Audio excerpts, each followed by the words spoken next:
Thank you everybody for coming out. This is quite the turnout. I feel like we had the room pretty well packed almost right before 6 o'clock when the event started. So thank you all for coming out. My name is Kristen Schreyers. I'm the president of the New Prague Area Historical Society. And thank you all for coming tonight. Every April, we do a short annual meeting in which we just highlight some of the things that we did in the past year and then let you know about some of our goals in the future. Before we start that, I would just like to introduce some of our board members, just because there's a lot of people behind the scenes doing great things, and I would like to point that out. So I'm the president, Kristen Schreyers. Marcia, back there, if you could give a little wave. She is our vice president. And Liza's right here. Liza is our secretary, Bruce Wolf. Oh, there you are, Bruce. Bruce is our treasurer, and we also have several board members. Tom Vanasek, I see you back there. Give a wave. Tim, over here on the camera, also board member. Kelsey, and we have Vera Schenecker, and then Donna Schumacher back there as well. So those are the board members. So if you have any questions about the Historical Society or anything to share, those will be the people you can connect with today. Getting started here, the mission of the New Prague Area Historical Society is to collect, preserve, and share the unique history of the New Prague community and its surrounding communities. I'll share with you in the next couple slides how we put that mission into action, including events like this. In the past year, last May, we had a May high tea. So a lot of our events that we have and a lot of the growth that occurred in New Prague was driven by men, but we know that the women were a strong driving force behind that as well. So last May, we took the opportunity to do a May high tea event, which highlighted women's contributions to the New Prague area. And then also, in May, we partnered with a group of local historians from the Le Sueur County area to highlight the Polish settlement in Le Sueur County, and we had that out at the Pioneer Power Grounds. We had the trolley tour of New Prague, which is an annual thing, so if you're interested in learning about all things New Prague and you want a really fun ride, join us Dozinki Sunday this year. This is going to be an annual event. It's about a 45-minute tour. We head out on the road, we start at Giesenbroy, and then we come back here. You're welcome to bring a beer on the tour. It's an open air trolley. We tour around New Prague, and it's a great way to learn about the history of New Prague. We also did our History of Medicine event this past fall with Dr. Mike Wilcox. Was another smashing event. I think you guys might have beat attendance. That attendance, I think we had 125 people. I think we might have beat that this time. So that was another fantastic event. A lot of these events that I'm speaking about, if they're of interest to you, they've all been filmed by Tim Heinen, and they are available on our YouTube page. Just search New Prague Area Historical Society. We also have our log cabin in the park. If you've noticed, we have an 1880s log cabin. We opened that during Checkout New Prague, Dozinki, and also during the Parade of Lights in December. So that's open for you to experience what the early pioneers of New Prague would have lived like during the 1880s time frame. And that log cabin is original from Lydia. This past January, we also partnered with Jenny Witt. She is a descendant of Carl Witt. If anybody is a Witt descendant or knows the Witt family, they settled in the Union Hill area, and Jenny has done extensive work in documenting their family history and created a book, and so she did a great book talk for us at that time. That's also available on our YouTube page. In February, we did our Connections and Collections event. This is also an annual event. It was our second annual event. This is an opportunity, since we don't have a standing museum, it was an opportunity to invite the public in, where we opened all of our cabinets, opened all of the files, and said, come on in and take a look. Take a look at everything that we have. If you have questions, anything like that. It was a great opportunity to connect with the community, also demonstrating our microfilm reader as well. So keep that in mind. We do that every February. Also, the annual event with the trolley tour that we do in September. This summer, we recently met with Rick Kahn at our historic mill downtown, and we're going to be doing a tour of the mill this summer. Plan is for sometime in July. Those plans are still in the works, but follow our social media page. We also, and if you don't use social media, up at the back table there, we have cards with our webpage on it, mpareahistory.com. And we do have that Facebook feed where we put announcements on social media, and it does transfer to our website. So you can always keep up with things there too if you don't use social media. We also are partnering with the Czech Heritage Club this fall on the history of Sokol. More coming with that. Behind the scenes, when we're not working on events, we're always working to connect with people through our social media and emails. We get frequent emails inquiring about histories, the history of their homes, connecting with family members, so that's something we're always working on. We also recently connected with the New Prague High School, and they had students from their civics club, it was a civic service project come out and scan photos for us, so partnering with the community in that way. If you get the New Prague Neighbors magazine, we have monthly articles in there detailing the history of New Prague. And if you stop at the log cabin that is out in Memorial Park, you'll notice that there's a new bench in front of there, and it says 1923 on it. There was the original 1923 high school that was built here, and when it was torn down, I believe it was 2018, the New Prague Area School saved that cornerstone, and inside that was a time capsule, which is in possession of the New Prague Area Historical Society. And they saved the cornerstone, so with a partnership with the City of New Prague, the New Prague Area Schools, and a local landscaping company, we brought that cornerstone to Memorial Park and repurposed it as a bench. So it's kind of a fun thing to check out, so check that out sometime. Also, we partnered with a gentleman in Lonsdale where because we have so many cassettes. We had cassette recordings of oral histories for many years. I'm estimating somewhere around 30 to 40 oral histories that we took that were in cassette form. We brought them to this gentleman, and he transcribed them into an MP3 format. And we also purchased a software called Clip2AI that will then transcribe those oral histories so that we can have them in both a PDF format as well as they will soon be uploaded to our podcast forum. So something interesting that we're doing, we also found several oral histories from the 1980s, which have been uploaded to our Google Drive and soon to be established on our website. We also do monthly, in the wintertime, sometimes weekly collection organization where we go through everything we have and just organize it, make it more easily accessible to the public and easier for us to find. So when people inquire about different things, we're able to find them more easily for us. So things that are happening now, we have an oral histories team. If you or somebody you know has an interesting story, we would love to connect with you. Vera at the back table there, she is one of the members on our oral histories team, as well as another community member, Becky Wolf. They go out into the community and they work with local people to record their oral histories, and then we will get those transcribed and placed on our website. We also have a podcast. New to us this year too is we're offering a scholarship to individuals within the high school that are going into a history-related field. So we're excited about offering that as well. And new this year also, we are offering memorials via our website, in which we recently had a woman somebody that we knew that had passed away and indicated that she would like memorials left to the New Prague Area Historical Society. So we were fortunate to have donations from her come to us. We also have a new online virtual museum. Again, you can grab a business card back there, and on there it has our website. We have lots of oral histories, we have photos, we have lots of things on there for you to check out. Future goals are continue building that virtual museum, recording our oral histories, and working on our website and our podcast. So if you enjoy what we are doing and you would like to support us, we'd love for you to become a patron. Patronage is $25 a year. There's the option for the QR code. You can also go to our website, and there's a support page where you can do that. And the ladies at the back table can also help you out with making that happen. So that concludes my aspect of our the annual meeting presentation. A couple things before I invite Jeff and Tim up. I know lots of people here are current or former employees of Charts and MVE. We're just asking to make the evening a little more seamless, to hold some of those comments and questions and stories towards the end of the program, so that way it just makes the evening a little more seamless. At the end, when the comments and questions aspect comes up, I will come around with this microphone, so that way you can voice your question into the microphone, and it's more easy for everybody to hear. So with that, I would like to introduce Tim Neeser and Jeff Draso, if you guys would like to come up.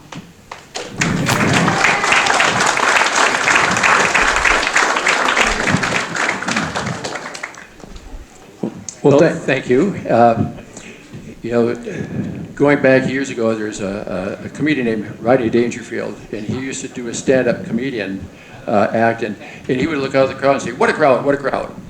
Well, I had the chance to see it today. What a crowd. This is quite a group of people came to hear the presentation tonight and learn about the beginnings of MVE and the continuation of MVE on into Chart and into the company that it is today. And so I'd like to start out by just asking a couple questions of the group. How many people here today are actually now employed at MVE Chart? Okay. How many of those people have been there for 5 years? Keep the hands up. 10 years? 15? 20? Okay, 25? 30? 40? 50? Okay, so we've got some long-term employees here, a few shorter-term employees. How many people here are former employees of Chart MVE? Quite a number. Of those, how many people were there for 10 years? How many were there for 20 years? 30, 40, 50. Okay, quite a show of hands. So how many people here that did not raise their hands know somebody who worked at MVE Chart? Okay. That is just, I think it goes to show the effect that MVE Chart had on this community. It's far-ranging from this little footprint that we started out in New Prague to a global footprint that it is today, and you'll hear a little bit about that today. Tim and I have a number of slides to go through. Tim has made the comment, we got about an hour, so we got about 63 minutes to do 63 years worth of history. MVE started in 1963. So we'll probably roll through this a little bit quickly, but hopefully there'll be some time for stories as, later on, as Kristen had said. So that being said, a little bit about myself. I grew up on a dairy farm about 80 miles west of here in Redwood Falls, Minnesota. After graduating from high school, I went to college where I met my wife, Joan, who happened to be from the area here, and spent some time around the New Prague area, obviously. And this goes back to about 1979, 1980. Well, as I got to know some people here, I got to hear about this company, MVE, and I had a brother-in-law who was working there, future brother-in-law at the time, who was working there. He said, Jeff, you want to go through the plant sometime? I'll show you what it's like. So I said, sure, Bruce. It's Bruce Edel, my brother-in-law. I said, sure, let's go take a tour. So as he walked into the plant, one of the first things I saw as he walked through there were about 200 aluminum containers, somewhat like what's over on the floor by Tim there, if you can see it. But it was interesting that when I was a kid growing up on the farm, on the dairy farm, we had a container that was made by MVE. It had MVBA, Minnesota Valley Breeders Association, on the sticker across the front of that particular container. And I thought, well, this is really interesting. So anyway, when I finished up with college, Bruce had told me, he said, Jeff, there's a job opening that you might be interested in. I said, well, okay, maybe. MVE's been around at that point for about 18 years. This was in 1981. I said, sure, I'd love to go to work there, and we'll see what happens. So I interviewed, and back then, the company had been in existence for about 18 years. It was Jack Pint who offered me the position, and from what I recall from back then, I think that he was the third employee that was hired back in 1963 when the company had first opened its doors. And I believe that Jack was not able to be here today, but some of his children are here, which is nice. Sherry, Steve, and Dan. Nice of you guys to be here, and I'm forever grateful to Jack for offering me that job. I remember what he told me at the time. He said, we'll give you a try. So the try must have worked out, because I worked there until 2020 when I retired after 39 years. So that's a little bit about who I am, and I'll turn it over to Tim so he can introduce himself. All right, thanks, Jeff. Good evening, everybody. Those of you that don't know me, I'm Tim Naser. I grew up in town, graduated in '78 from high school here, and went on to the University of Minnesota and got my degree in engineering and my master's degree in management of technology. And when I came to work for MVE in 1980, I was a summer student. And once I got my degree in engineering, I worked through engineering. It was a mechanical engineering degree, and worked with people like Scott Remish and others that were around in the early 80s. And worked all the way up through product management, managed customer service, marketing, new product development, and departments like that. So that's my short story. Must have been pretty good. It lasted about as long as Jeff, 40 years. I left in February of 2020 is when I retired. So with that, we'll move on with the 63 slides in 63 minutes, huh? So a little basic overview. We thought we'd do some 5 slides on introduction of the Chart products, because a lot of people have questions about these tanks, where do they go, what services and things like that. So on the basic overview, you can see cryogenics is a production and behavior of materials at very low temperatures. Everybody's familiar and thinks about liquid nitrogen. It's down at minus 320 F. It's used for freezing semen, how the company started. And there's other applications, of course, like flash food freezing and things like that with nitrogen. The 7 big liquefied gases that are used in the industry, in the industrial gas space, you've got liquid nitrogen, liquid argon, liquid oxygen, and those come from the air that we breathe, and I'll give you a little background on that as well. Liquid CO2, LNG, is relatively new to the industry because there's more LNG floating around out there, and liquid helium and liquid hydrogen as well. And one thing I always try to tell people about is the economics that really drive the business. And that is the 1 to 700 expansion ratio. And what does that mean? And what that simply means is, if I have 1 cubic foot of liquid nitrogen, and I convert that liquid nitrogen to gas and use it for an application like purging and welding and things like that, where I don't want oxygen around it, I get 700 cubic feet of gas. So that's the economics that really drive all these tanks that you see as you drive around.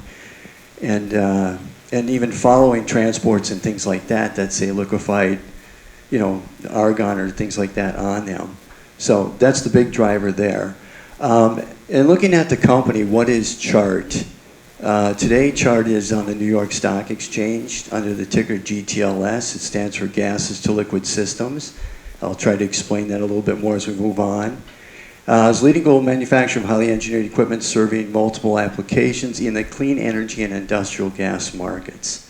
That is a really good, simple way, one sentence of explaining what is Chart, because it's very comprehensive, as you will see as we move through this slideshow. Chart's unique product portfolio is used in nearly every phase of liquid gas supply chain, including upfront engineering services and repair. One of the things that Kelsey asked me was, well, what kind of jobs are available at Chart? And this was basically a template I took off the internet that's for manufacturing. And you can see it pretty much follows these 4 bullets. Product and operations, there's machinists there, welders, of course, assembly, things like that. Engineering and technical, which is what Jeff and I did there. CAD technicians as well. There's a lot of designing going on. Quality and safety. Got to make sure that the product is safe and it meets the quality standards. And then logistics and management. You're shipping material in. You're shipping finished product out. You've got procurement. They're buying all these components. I remember working there in the early 80s. We had this parts booklet that was about 1.5 inches thick. It was printed out. Nobody had computers back then, personal computers anyway. But today, if you printed that out, it would probably be about this high. There's a lot of parts just here in New Prague that are used to manufacture all these tanks. So in addition to these roles, there's other unique roles like helium spec for checking for leaks. That falls under quality, and things like that. So I wanted to add this slide in here, and for everybody to understand how air is separated. And this is taken from absolute air, which is a new air separation plant that was put in Faribault that went online about 5 years ago, where 5 independents, Toll Gases, Minneapolis Oxygen, out of the Minneapolis area were the 2 of the owners of this plant. And today, an ASU costs about $400 million. But the way the ASU works is there's a column here where the fresh air comes in, and then it's cooled, compressed, and chilled, and the first gas that comes out is oxygen at minus 297F, and then argon comes out at minus 302, and then liquid nitrogen at minus 320. And comes from the air that we breathe. And oxygen is 21%, argon's 1%, nitrogen's 78%, and that makes up 100%. And everybody's like, well, where's the CO2? Well, the CO2 in the air is only 0.05%. So the CO2 that's used in the industry, even like the CO2 tank used here to help drive the carbonation, that comes from different processes, primarily from ethanol refining is where the CO2 comes from mostly, and it's cleaned up and it's liquefied. And then we use it as an industrial gas. And as you'll see through the presentation, there's a lot of activity nowadays on carbon capture, and that is trying to reduce the CO2 in the air, because today it's 500 ppm, parts per million, and in 1850, the CO2 in the air was only 150 parts per million. So that's adding, of course, to global warming, but we use it in the industrial gas space. So there's this conflict that we try to live with and make it work. Another footnote here is Chart builds heat exchangers in La Crosse, Wisconsin that are inside this column. And those heat exchangers are made from brazed aluminum heat exchangers, they're called, and they have to be fired up in a vacuum chamber. They're pretty complex because aluminum just doesn't like to be welded or brazed. That's actually an old train facility, TRANE, that's used in industrial compressors and industrial refrigeration equipment. And then there's also cold boxes that are made down in New Iberia, Louisiana. And that basically is the insulation system in that column. So once that liquid comes out of this column, it's put into these storage tanks. 2 of those big tanks are probably for liquid nitrogen, because I said like 78% of the air is nitrogen. And then the other one is probably used for oxygen, and then the smaller tank is used for argon. And then it's put in these transports, and you've probably been behind those transports on the highway. And it's delivered. And it's delivered typically to a bulk tank for the application. Somebody asked me, well, all these bulk tanks that Chart makes here, why don't they say where they go and where all this happens? And that's, we don't, or Chart doesn't do that anymore, because they never really could, because the customer base is about 700 independents in the US and in Canada, and about 5 majors. Those are the customers that buy the products, and then they lease the equipment, okay? I'll go touch back on that on a slide later. Before I go through that, how did MVE Chart grow? And this is pretty common for most businesses. So let's start with the first one, customer acquisition and retention. And providing customer lifetime value through custom engineering and services. Jeff is going to talk about Tri-State Breeders and how Joe was able to win that business. That falls in that square. Down here, market expansion, new products for existing markets. McDonald's restaurants was using high pressure CO2 tanks, and they were very cumbersome to use. And we came up with a system for bulk CO2 that allowed molecules to be delivered right at the point of use. And that's actually the original, what we call microbulk, that was used at Chart, another business that grew. Product service and diversification. So this is for new applications. Lasers were coming on board about 25 years ago, and that's cutting of steel with just off a CAD input, computer-aided design input. And they needed high-pressure nitrogen gas to blow away that kerf. and this product called trifecta, which ends up between a bulk tank at low pressure liquid, you've got a trifecta, and then you've got a vaporizer. And then that feeds a higher pressure, about 500 psi, to the application for the lasers. And that's where the name came from, trifecta, the 3 products. Plus, I think the horse race track was just opening about that time. Strategic alliances and acquisitions is another way to grow the business.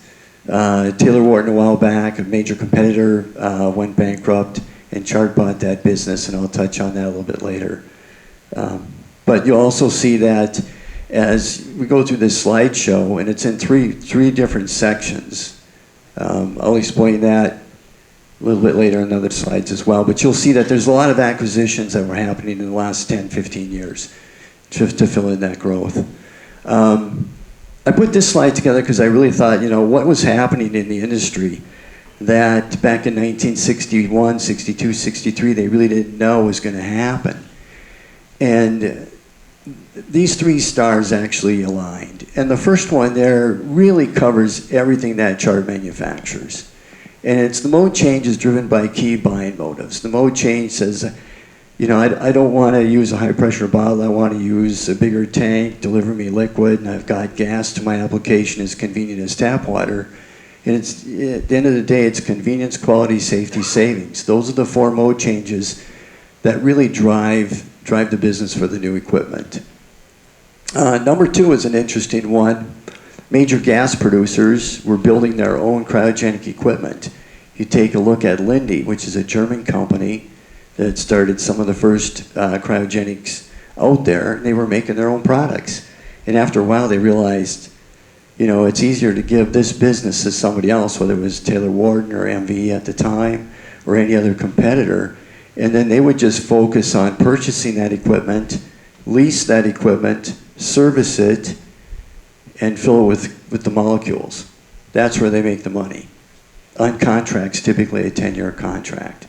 By the way, I should make a footnote there that on these 10-year contracts, that would, on the lease payments alone, that would pay for the Chart tanks, or the MVE bulk tanks, within 10 years. And that tank will last 100 years, and I'll touch on that later a little bit. Number 3 is economic growth. When I was in marketing, reading all the literature and things that came through, it was like year in and year out. The economic growth in the US, for example, would be 2.5%, 3% per year, the GDP. The industrial gas business would grow 2 to 2.5 times that rate. Okay? Because the industry found better ways to actually use the industrial gas. And again, that was really important because the tanks lasted 100 years. Okay? So you can typically take a tank, 25, 30 years it was in service, pull it out of service, repaint it, put on new plumbing, pull a new vacuum on it, and it would sell. It'd be valued at 70% of a new tank at that time. Okay? Huge numbers. And these majors, when I talk about a major gas producer, they own these ASUs like I showed you. This is the big 5. Air Liquide purchased Airgas. Air Liquide's a French company. They bought Airgas, US company. Praxair was purchased by Linde. Linde being German, Praxair US. And then you have got Air Products and Chemicals. Those would be the top 5 you're probably going to see. There's a lot of consolidation that's gone on over the years in the industry. You'll see those names and logos on equipment, like this one here. This was the photo my wife Katie was nice enough to take. If you drive in the back of the hospital, you will see this. Liquid oxygen. And the tank holds liquid oxygen, so liquid goes in, gas comes out. The gas feeds the vaporizer, the aluminum vaporizer. That's called an ambient air vaporizer. So it's just the ambient air. Once the liquid hits that, it turns to gas. And in this case, there's a high pressure bottle backup in case this tank goes empty. Now, that's unique only to hospitals, and that's required by the NFPA, which is National Fire Protection Agency. You have to have at least 24 hours of backup to the application for the hospital. So there's controls and everything on this equipment to monitor liquid level, pressures, and things like that. This equipment, of course, is leased by Praxair and serviced and filled. And the customer typically buys the concrete pad, which can be pretty thick, especially if you're out in California for seismic zones, things like that. And they would, of course, buy all the fencing and the support around it. So right in our backyard here in New Prague, there's a good application right there. So, and at the end of the day, the gas is piped into the hospital. And then when they build the hospital, of course, in the walls is all the piping that feeds the rooms. So you've got oxygen right in the room. That's where it all starts. Okay? Okay, sorry for this little, I don't know, collage up here, I guess I would call it. But Jeff and I yesterday were fortunate enough to go over to the McDonald's across the street and get the tour, the quick tour of Chart products that are in here. There's actually 3. And let me talk a little bit about them. So in the outside wall box, access to the CO2 tank, which was the bulk CO2 that I mentioned that was started in the mid-'80s. And today there's probably about, in North America, I would guess 500,000 restaurants, bars like this, bars that have these bulk CO2 systems. It's become the standard. Nobody wants to mess with high pressure cylinders, changing them out. They want CO2 gas as convenient as tap water going up to the carbonated machine. In fact, this piece of equipment probably allowed them to say, we'll just have you as a customer fill your own drink. Never serve a flat drink anymore. Okay, those days are gone. So with that, that's the CO2 tank, which is also used in the bulk Coca-Cola syrup tanks that you see here. This is strictly for bulk Coca-Cola syrup tanks that are personally worked on in the 80s. And there's 2 tanks per store, because when the one tank goes empty, you sanitize it in place with the clean in place panel using some chlorine and things like that. And a lot of that is driven off the CO2 tank that feeds that. So this tank is built to McDonald's specs, which were a lot harder than other restaurants, primarily for that reason. So these syrup tanks hold about 75 gallons of Coca-Cola syrup only. And that was selected because that was the average usage of a restaurant over 1 week period of time between deliveries. So you take 75 times 6, because it's 5 parts water to 1 part syrup, you get about 450 gallons of Coca-Cola soda is served every week. That's a lot of Coke. We actually built 260-gallon tanks for the McDonald's restaurant at the airport because they had such tight spaces. But that McDonald's has been moved, as I recall. So once the one tank goes empty, it's sanitized, and this clean-in-place panel had to be used for 16-year-old kids. Had to learn how to operate it. I was only 26 when I designed that, so what the heck? That was my own test case. And Tim, it works. It works good. Yeah, in fact, I'll talk a little bit about this a little later too, in some of the chronological slides that we have coming up. And then the other thing I wanted to mention here is this tank right back here is an insulated tank that holds hot oil from Restaurant Technologies, Inc., which is a spin-off from MVE. In 1999, just one cart was buying MVE. And I'll touch base on that a little bit later too.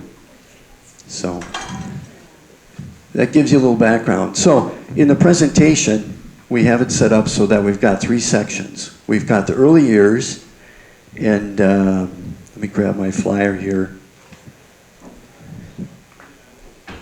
Back on the 50th anniversary of this site, Joe Schuster was, we got in contact with him.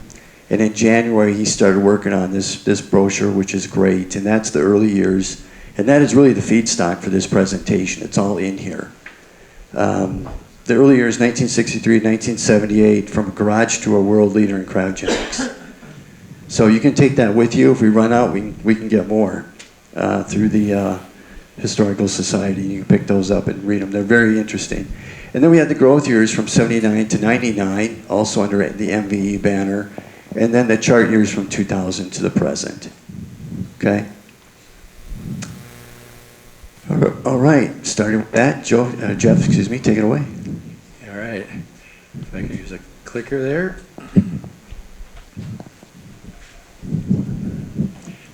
So Tim, I think, just did a nice introduction of what Chart is, the types of products they manufacture, excuse me, and a little bit about the uses of those products. Well, so we're going to go way back to the beginning, which goes to Minnesota Valley Breeders Association, which had been started here by Wally Miller in town. That was a cooperative whose main purpose was to try to improve dairy herd production. So that's the building block, if you will, that became the MVE start. So when Wally was heading up the Minnesota Valley Breeders Association, they started artificial insemination. And that goal was to try to improve the production of the dairy cattle. Back in those days, dairy cattle were becoming more important. This was in this area was a large producer of dairy products, lots of dairy farmers, surrounding areas, surrounding states.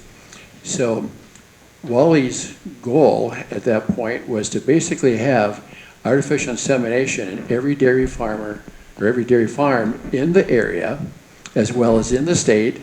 And his goal was to put a tank all around the world in dairy farms with bull semen that had been collected from Minnesota Valley Breeders Association here in New Prague. So this is how a company started from a very small industry in a small city where when I started in 1981 at MVE, I think they're about a $45 million per year revenue company, somewhere right in that neighborhood. Chart today is over $4 billion. So it's grown significantly from this business, which actually started in a garage here in New Prague, to this worldwide footprint. So how did we get from this small company, a small community, to this really large company, a company with a global footprint? So I have to start by saying, as I alluded to a little bit earlier, that MVE has touched so many people. There's so many success stories that came out of MVE.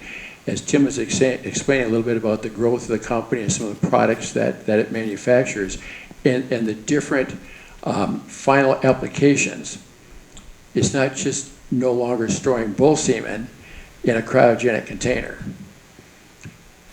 But the opportunities that came with this company as this company grew into what it is today are almost limitless. As I mentioned, my brother-in-law gave me that first tour through MVE all those years ago. He was working in the plant at the time, and through various different positions that he held, actually ended up, before he retired from MVE and Chart, actually ended up being a national sales manager. And as I look around, I talked with some of you, some of the familiar faces from back when, all of those opportunities, whether the career was in the shop, whether the career was in the office, whether the career led to bigger things, starting other companies, whatever it might be, MVE created a lot of opportunity for an awful lot of people and touched an awful lot of people. So it started here with Minnesota Valley Breeders Association. And interestingly enough, Wally Miller's daughter, who happens to be here today, Patsy, had married Joe Schuster. So they had gotten to know each other, obviously. Joe was working up north at the time in Chisholm, Minnesota. So he was hearing the stories that Wally was telling about his particular business. And this was in the early 60s at this time, when Wally was trying to find a liquid nitrogen container that would fit his business model, as I was explaining before, to try to have a liquid nitrogen tank on every dairy farm that existed. But he couldn't find quite the right tank. Some of those large manufacturers are out there, as Tim had mentioned, like Union Carbide, Cranco. they had tank offerings, but they were too expensive or they were too small. They weren't designed just right. They didn't have the right holding time that Wally needed for that particular business model. So as he's lamenting these things to Joe being the engineer that he was thinking, this is kind of interesting. So they were discussing this one day, and the question had come about, what can we do to solve this need in the marketplace for this tank that's going to fit my business model? And as Tim had mentioned in one of the earlier slides there, one of the things that MVE was good at was trying to fit products into markets where other larger companies weren't interested. It's like, this is my product offering. You can have this product offering. We're not. And Wally wasn't going to put up with that. And Joe said, you know, I think I can design something for you that's going to work for your business model. So they went to work on that. Joe designed it. And that tank was a stainless steel design that was first manufactured at a company in Chaska, Minnesota called Anderson Machine and Tool. So this is just before MVE was formed. So the tanks were designed. Joe had done that. And Bill Miller, who was Wally's son, was kind of a mechanical genius. He was really good at making manufacturing equipment, production processes, tools and dies, manufacturing, fishing, that type of thing. He was kind of jack of all trades with anything mechanical. So Bill is the one that introduced Joe and Wally to this company called Anderson Machine Tool. So that tank was manufactured there, but they didn't have all of the processes necessary to make the cryogenic tank. So in Wally's garage, they did what was called heating, evacuation, and vacuum seal-off. So this final part of this tank design was actually done in the garage here in New Prague. Now, this is a typical cryogenic tank, which is pretty central to all the products that, or the majority of the products that certainly MVE made and now Chart is manufacturing, in addition to some of the products like Tim had mentioned with air separation plants, which aren't necessarily tanks. But anyway, these tanks are designed like a sophisticated thermos bottle, and we're all familiar with thermos bottles. It has an inner container, which is the container that holds the product, the liquid nitrogen, and then an outer jacket, which is at a room temperature. So this tank, which has liquid nitrogen inside at minus 320 degrees Fahrenheit, from that inside of the container to the outside at room temperature, that's a huge temperature differential. So the tank is fairly sophisticated, and the neck tube typically has the greatest amount of heat leak into a tank. So the neck tube design is very sophisticated. Then there's an insulation which is put around the inner container to help minimize heat leak into that tank. And then there's an evacuation, vacuum drawn in between the two containers. And that helps to reduce the air to the point that there's less convection, so there's less heat leak into the product. And that's what allows a liquid nitrogen tank like this, as we'll talk about in just a little bit, to actually hold liquid nitrogen for up to 6 months. Some larger tanks can hold it for up to a year, even longer, at that cold temperature. So that was the basic design. At that point, there was still no plan to start a company, but we're going to hear that there was a little bit of issue that started happening back in '62. The vacuum was not holding on the tanks for several different reasons. There was some issues there that needed to be worked through. Joe said, I think we can get this fixed. Wally, who was concerned about his business, said, I've got to replace every tank that our customers so far have purchased. And by this time, there were hundreds of tanks that were out at dairy farms. And Wally knew that this was going to be, I think, a financial burden on his company.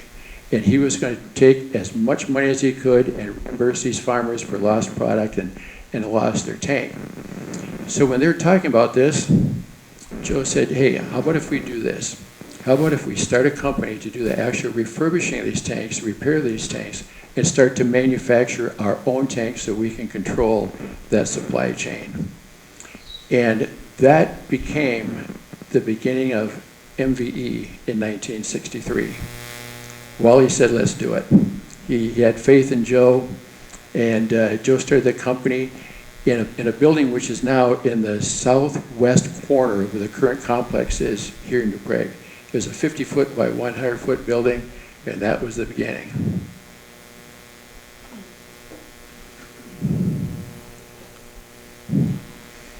Here's a picture of Joe, kind of interesting. This is in the pamphlet that Tim had referred to, MVE of the early years. Larry Scheffler is one of the employees, came into Joe's office one day with a few other employees and said, with a stern kind of look on their faces, Joe, we need to have you start wearing a suit. You're representing this company and all of us employees, and we believe in you and we believe in these products. We believe in what you've done. So he started wearing the suit, and Joe's comment was he knew at that point, because the employees were so entrenched in that company and so believed in him, he said, I knew we're going to be successful at that point.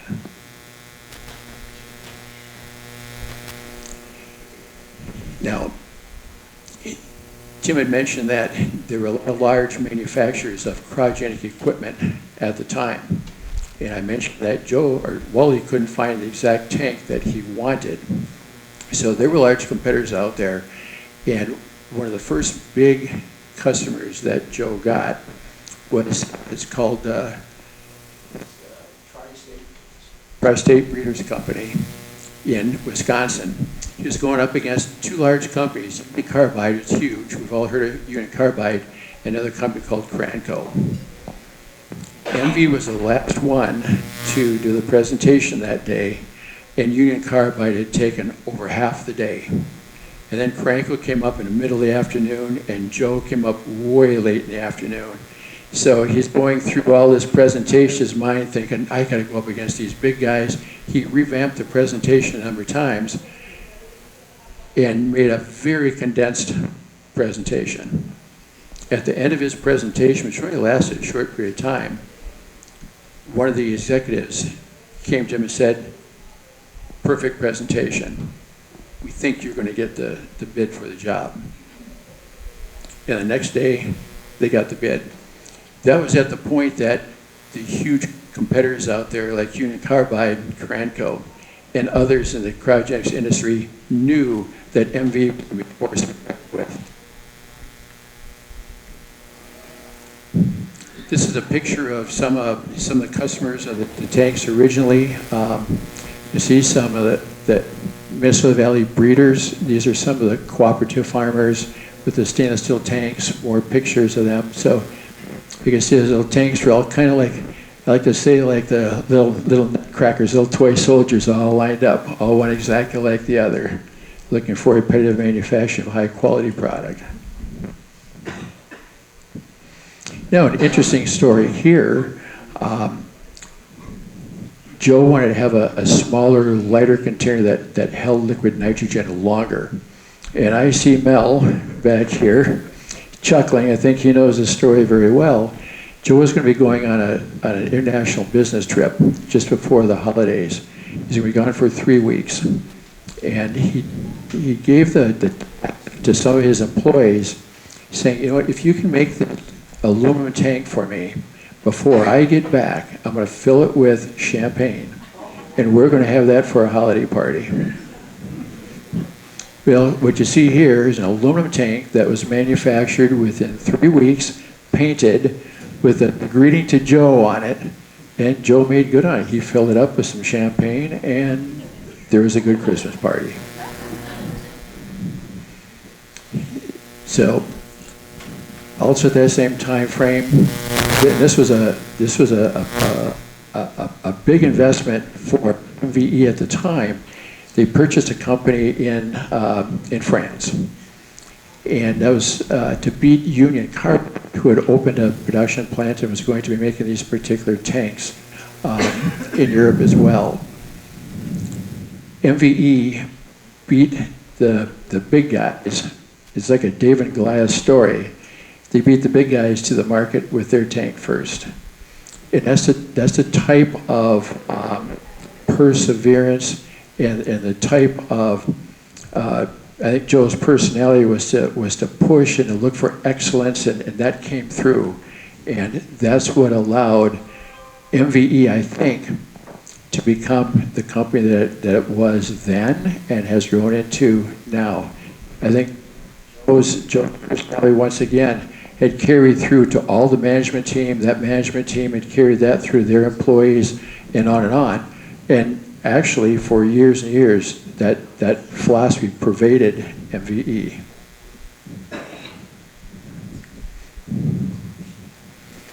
This happens to be a picture of Minnesota Valley Breeders Association, Harry Von Beck. He was instrumental in helping to collect the bull semen and store it. You can see some larger MVE containers at this point, which held the higher volumes of bull semen, and then that was distributed into smaller tanks, which were then distributed to the farm.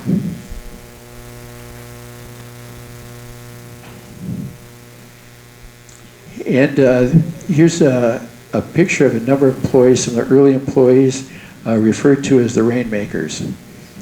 I had mentioned earlier that that aluminum tank that was manufactured within 3 weeks, Joe could give a mission to the people that worked for him, and they would come through. They could make the rain. So this is Joe over here on the right, and some of the early employees that were instrumental in helping MVE to not only get off the ground, but to actually survive some of the early years when many of these employees worked for probably less than what the going wage rate or salary rate was. Many of them would come in and work on the evenings, on the weekends as new buildings were being built. Over the years, as the company expanded, they were dedicated employees who knew that company was going to be successful. And those are the people that made it happen.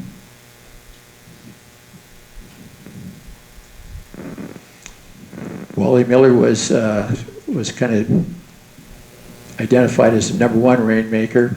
He had some of the seed money to get the company going, and a number of other individuals who were instrumental in helping MVE get off the ground and to grow substantially in the early years. In a comment here from Joe, a quote, "Unwavering commitment to quality, impeccable work ethic, and loyalty are what made MVE very successful."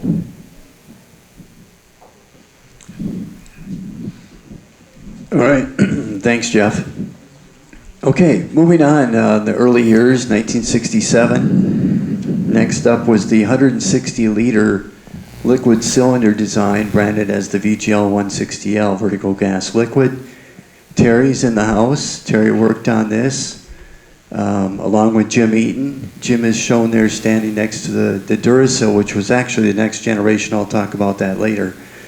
But where this product is used, first of all, the dimensions of this product are like a 40 or 50 gallon hot water heater. That's it. And if you're using it, you're a customer that needs industrial gas and you're using 18 to 20 high pressure bottles a week or every 2 weeks, that's a lot of metal to move in and out of the factory. This thing is, like I said, like a 40 gallon hot water heater. That's it. You move it into place, and even though the high pressure cylinders run at 2,000 plus PSI, regulators on them drop the pressure down significantly, less than 100 PSI for the application. The liquid cylinder here runs at about 125 PSI with a 230 PSI relief on them. So they became pretty popular to replace high pressure cylinders. Again, convenience, quality, safety, savings. And the first units were carbon steel outers. And I should mention that all cryogenic tanks are built with stainless steel inners by code. They have to. Carbon steel becomes brittle at below minus 40 F. You just can't use it in the pressure vessel code. After 1967, I think 1969, we had that other flyer done for the 50th anniversary. They became stainless steel tanks on the outside. Then they were polished, and that's what they are today. Of course, those are built down in Canton, Georgia. But the production line required new buildings. I believe it was buildings 5 and 6. And George, raise your hand. George Stika in the house. That was one of my first product lines I worked on, was the Duracell series, the next generation of this product with George, implementing that new design. So that was done in 1967. I know Jim was very proud of this, as well as Terry. Jim actually had his initials on every data plate. The Department of Transportation, DOT, required that there was somebody accountable, believe it or not. That was kind of odd back, I think, in those days. But that was done that way. Next, in 1968, some of the first horizontal bulk tanks were manufactured.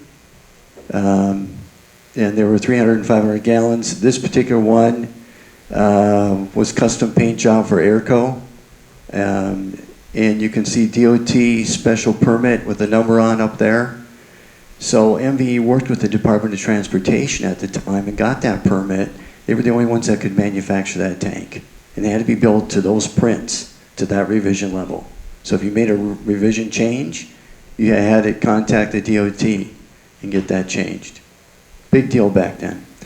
So moving on to 1970, MVE was sold to Beatrice Foods. Beatrice Foods was a food processing company starting late around the 1900s. And I imagine Beatrice saw the growth of MVE. At this time I thought, I can get in on the front end of the food chain. Sorry for the pun.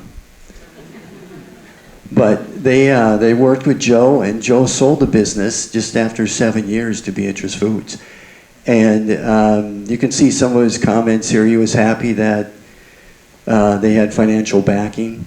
I think one of the things that really impressed me about what Joe did is I think never would go in debt.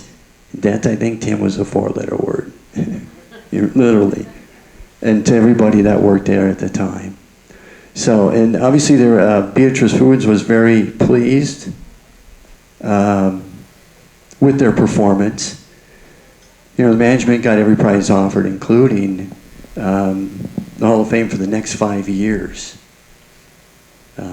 So that was the story there in 1970. In 1971, MVE builds the first cryobiological freezers that were competing with mechanical freezers. So a mechanical freezer is nothing more than a commercial grade freezer that's in your house, but it can get down to temperatures not approaching cryogenic temperature, but where biological specimens can be stored infinitely.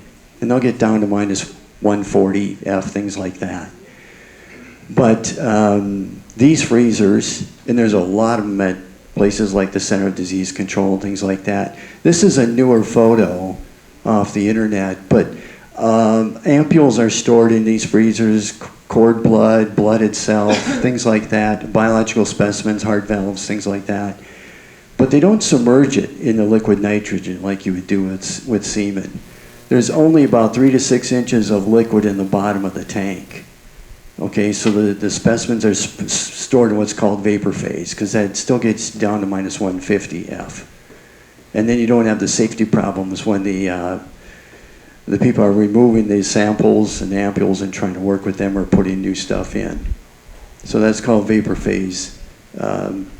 And then, of course, you can see there's vacuum insulated pipe right behind here. A lot of these installations are installed with vacuum insulated pipe coming right from the bulk tank. The bulk tank is set up at lower pressures. It even comes now with vacuum insulated piping on the bulk tank, and then it can feed, or permasil tanks now, smaller ones. And the vacuum insulated pipe will feed these freezers. And you can see in 1975, MVE entered that space of vacuum insulated pipe. And so everything that's manufactured, other than the syrup tanks that you saw, is a pipe inside of a pipe with a vacuum and super insulation, or it's a tank inside a tank with super insulation and a vacuum to hold all the cryogens. Okay, moving on. There's Harry Von Bank and Jim Becker. We got Jim Becker in the house. Great to see. Some of the first literature, I think that piece is actually up here. You know, first in the AI field, not necessarily first there, but first in blue ribbon, let's say. And you can see the different models here, different sizes and things like that, colored codes, like Jeff said, holding times, holding capacities and things like that. And one of the things that MVE and Chart worked on all the time was a system. You got to have the system. You got to follow the molecule chain all the way through. And in this case, you can see here that they actually had a horizontal 119-gallon tank here that ran at low pressure, and that was liquid that the technician, probably Harry, that went out to the farm, had the semen order with him what the customer wanted, and then he had the liquid nitrogen to refill the tank. And that's kind of how it worked. So every 3 months he'd go out there. So backing up a step, you got the central storage system here with Jim working in there. And so that's the lab that was attached basically to where all the bulls were, I believe. And that's where the semen came in, was coded. Every bull had its own code on the semen straw. By the way, interesting to note is the semen amount was only a half a cc to fertilize the cows, which is about the size of a swizzle stick. That's it. And every swizzle stick had a number on it, and that coded, that was the bull number they came from. And as this business grew into different applications, to pigs and horses and human and so forth, I know some of the straws are even like 5 cc's because the mortality rate of the semen was not that good. For like pigs, for example, got 10 times the amount that a bull would get, or excuse me, that a cow would get. So anyway, this was the system that they had, including dry shippers. Well, there's an example of a dry shipper right up here. This one may or may not be a dry shipper, but a dry shipper, basically, it's those tanks that Jeff was talking about with absorbent material in there, so when the liquid nitrogen went in, when you flipped it over, the liquid nitrogen did not come out. And that was required for air freight, okay? And then, of course, the semen went inside there. They didn't have as long a storage time, and you couldn't put as much semen in there, but you could ship it. And that worked out really well. So you see up here, there's maybe about 7 different models. I would bet today there's 170 models built in that building with 24 people or whatever's there. By the way, and I'll talk a little bit about that. Crowdport now owns that business, which was a big customer of Chart's, and Jeff knows all about them, and so does Bruce Settle. Any questions on Crowdport? Bruce Settle can tell you anything. So, okay, moving on to the early years. Some of the applications, biomedical research, we talked about that, military, NASA, you know, and then ultimately, I think Air Liquide was down at Cape Canaveral, had an air separation unit facility that actually was dedicated to fueling liquid hydrogen and liquid oxygen into the space shuttles when the space shuttles were flying. So, all applications all around. Innovations led to unlimited applications driven by mode change. We talked about that, convenience, quality, safety, savings, and therefore, a lot of opportunity. Jeff, you want to take this one a little bit? Sure. 68, MVE purchased a company called Hoffman Laboratories, a little bit smaller company, but they made open dewars, non-pressurized dewars for storing products in liquid nitrogen. In 1977, MVE started building the lower portion, the stainless steel portion of this liquid oxygen container for a company that was located in Indianapolis, Indiana. That became a product that was used to provide gaseous oxygen to patients in the home that had COPD and needed oxygen therapy. So MVE New Prague was supplying that to another company that did the finish off of it. And in 1978, Joe left the company and was replaced with an associate of his from Liquid Carbonic, Bob Jezikowski. All right, thanks, Jeff. So just closing out the early years, there was really just 2 manufacturing spots. One in France and one in the US, that's it. Okay, moving on to the growth years, 1979 through 1999. One of the first products I mentioned earlier that I worked on was the Duracell. So the VGL 160 was a great product, but if it tipped over, Jeff mentioned the neck tube, which connects the inner to the outer at the top of the tank. The VGL 160, the neck tube would wrinkle and be very expensive to replace. You had to cut all the plumbing off at the top of the tank, cut the head off, replaced the neck tube per DOT requirements, which is a new requirement because it was happening so much, put it all back together, and it was an expense that was close to half of a new tank, let's say. So Scott Remish, product engineer who I worked for when I started full-time in '82, he said, hey, let's try to make that a durable tank so it can withstand a tip over. And that's what the Dura series is. In this case, it was called a Durasil. There was other models as well. And that survived a tip over because I know I tipped over a lot of tanks. And cut them apart. I didn't have to cut them though. But there's a support system inside here that's pretty unique, and it's patented. And the Durasil is a registered trademark as well. And in 1983, one of the things that there was a demand for helium coming out of the U.S. and putting it on a ship. These are isoframe tanks, they're called. They're built to certain specifications to go on a ship. And this was an 11,000 gallon tank that went, I think, over to Scotland, actually, at the time. MVE kind of got out of that, the demand kind of went away, and it was very expensive. Okay, moving on to 1984, we'll talk a little bit more about the CO2 tanks. Liquid going in, gas coming out, 500,000 of these things around the US right now. The interesting footnote here is that when we worked with McDonald's restaurants in Washington, D.C., that was selected because there was a personal employee from McDonald's that was a driver that really pushed it. And those were all company-owned stores. So if they said you got to go with bulk CO2, you had to go with bulk CO2. But there was no CO2 distribution. Like today, there's LPG, LP distribution running around filling up LP tanks. CO2 distribution did not exist at all. So we had to build a delivery unit that held 500 gallons of liquid, and it got strapped up underneath the semi that once a week when the McDonald's delivery was taking place, they went out there and filled the CO2 tanks at that same time. Drivers weren't too happy because they didn't have to deal with it, with CO2. The CO2 gas that was delivered in high pressure bottles came from the Coca-Colas and things like that, who supplied the account. So that eventually mushroomed into other manufacturers making CO2 delivery trucks, tanks, and MVE did at that time as well. But I don't believe they do it anymore. Moving on to 1985, MVE Holdings Corporation was created, and it acquires MVE back from Beatrice Foods. So these are the Fab Five: Bob Chezikowski, President; Clem Scheinbauer, VP of Admin; Mike Ledkin, who I worked for about a dozen years, VP of Engineering; Jack Pint, VP of Manufacturing; and Ed Powell, VP of Sales. They created this company called MVE Holdings Corporation, and they bought it back from Beatrice Foods back in 1985. Okay?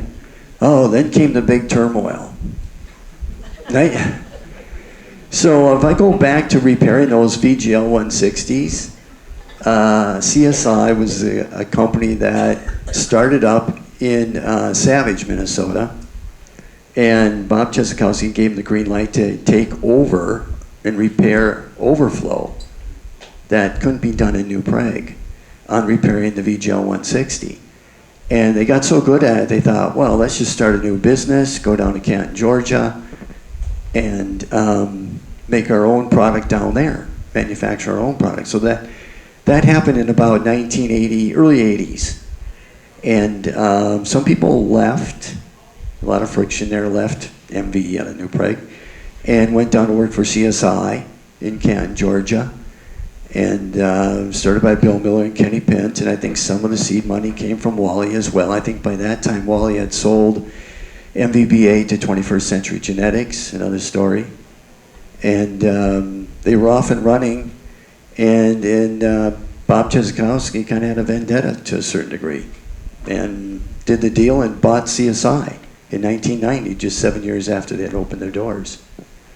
And this article says here there was a merger. Well, when I went down there, it was MVE was the sign for 10 years, from 1990 until 99 when Chart bought MVE. And then, of course, you had more fuel to the fire in 1991. We had the Major League Baseball World Series, the Braves against the Twins. I show up one time and they got this tomahawk, 20 feet tall, laid up against the sign. Well, fortunately, it worked out well for the Twins. They won that series. So, but anyway, there was a lot of stress, and they had a product called the Super Tank, and the Duracell brand was a survivor on that. And at the end of the day, that Canton site then grew and took over all the smaller products that were manufactured here in New Prague. Carbomizer CO2 tanks, syrup tanks, the CARE products, which are still there today, the Permasil microbulk, all the CryoBio, all the liquid cylinders, of course. And it is the corporate office location today. And I'll touch a little bit about that after Chart bought MVE. I would have to say, I got to give a plug to where's Mel Malika? Right there. Mel, your team and the jig and fixture group. I mean, if you really look back at what was some of the big successes here in New Prague, these guys did all their own welding procedures, built all their own welding equipment, all their own jig and fixtures. And, well, when that stuff moved down there, all that went with it. And all that technology transfer went with it. So kudos to you guys and your team. That was fantastic. Okay, a little bit about the reason I put this slide up here. I've already spoke about this. In 1986, MVE acquires Cryogenics Associates in Indianapolis, which was a hotbed area for cryogenics as well. That's where Jim Eaton came from, out of Union Carbide, and all the family up here. But there was a new building that was put in the southeast corner of the campus where the AI tanks are today. It's a Class 2 medical building device. Class 2 medical because it made Class 2 medical devices, such as the home ambulatory breathing equipment. So that was a big deal back then. In '87 then, this Coca-Cola thing all went down, and it was interesting. It was just myself and George Kelt that really, literally on a shoestring, got that business. And next thing you know, we're building 70 tanks a day. Coca-Cola approved, McDonald's approved, for to backfill all these stores, 8,000 stores across the country that had to have 2 tanks per store. Cranking these tanks out in an old beer distributing building, on the southwest side of New Prague. So, and I got a little note there to myself on the credits. It was Donnie French who ran 8 guys to make all these tanks, and Denise Rinda was quality control, and where's Kenny Rezak? Right there. This tank had to be built at National Sanitation Foundation specs as well, and then he made it work to make these welds out down here with no backing strip. Super clean, butt joint, that's it. I don't know how he did it, just got done. Thank you. So, but today, this is the only single wall tank built by MVE and is still produced today down in Georgia. So for every McDonald's, well, you just saw the picture of it, it's down over across the street. Everyone that goes up gets that equipment. I already spoke about the trifecta a little bit, but back in '91, things were happening where you needed more office space, and the office opened up at 2 Apple Tree Square, which is pretty close to, I guess, where the Mall of America is today. And a new logo came on board at the time from the marketing group, and that's the new logo. The MVE Cryogenics logo went away. Incidentally, if you remember back, I showed Jeff's got the logo there, the MVE logo on his shirt.